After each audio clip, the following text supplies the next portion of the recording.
आजकाल मुला-मुलींच्या लग्नाविषयीच्या अपेक्षाही अगदी मजेशीर झालेल्या आहेत. कधी-कधी त्यांना भेटल्यावर ते असं काहीतरी बोलून जातात, की आपल्याला हसावे की काय रिॲक्शन द्यावी तेच कळत नाही. आपण त्यांना विचारलं तर त्यांचं म्हणणं असतं, की ओपन माइंडेड मुलगा पाहिजे, मला फ्रेंडली मुलगा पाहिजे. पण त्याला मैत्रिणी जास्त नकोत. दुसरं की क्लास 1 ऑफिसर पाहिजे, अगदी टॉप क्लासचा डॉक्टर पाहिजे, अधिकारी पाहिजे फर्स्ट क्लासचा, पण त्याचं वय जास्त नको. तर कसं शक्य आहे?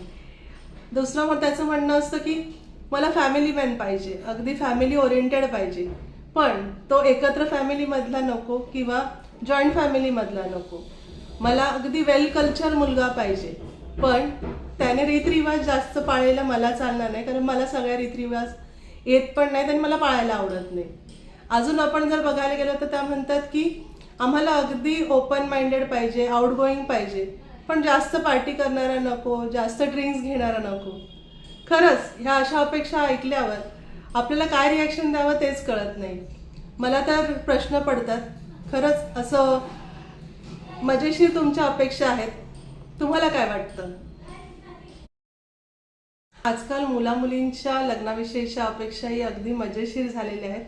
कधी-कधी त्यांना भेटल्यावर ते असं काहीतरी बोलून जातात, की आपल्याला हसावे की काय रिॲक्शन द्यावी तेच कळत नाही. आपण त्यांना विचारलं तर त्यांचं म्हणणं असतं, की ओपन माइंडेड मुलगा पाहिजे, मला फ्रेंडली मुलगा पाहिजे, पण त्याला मैत्रिणी जास्त नकोत. दुसरं की क्लास 1 ऑफिसर पाहिजे, अगदी टॉप क्लासचा डॉक्टर पाहिजे, अधिकारी पाहिजे फर्स्ट क्लासचा, पण त्याचं वय जास्त नको. तर कसं शक्य आहे? दुसरं मग त्याचं म्हणणं असतं की मला फॅमिली मॅन पाहिजे, अगदी फॅमिली ओरिएंटेड पाहिजे, पण तो एकत्र फॅमिलीमधला नको किंवा जॉईंट फॅमिलीमधला नको.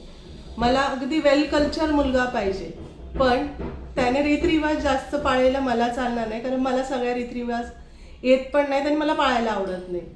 अजून आपण जर बघायला गेलो तर त्या म्हणतात की आम्हाला अगदी ओपन माइंडेड पाहिजे, आउटगोईंग पाहिजे, पण जास्त पार्टी करणारा नको, जास्त ड्रिंक्स घेणारा नको. खरंच ह्या अशा अपेक्षा ऐकल्यावर आपल्याला काय रिॲक्शन द्यावं तेच कळत नाही. मला तर प्रश्न पडतात. खरंच असं मजेशीर तुमच्या अपेक्षा आहेत. तुम्हाला काय वाटतं?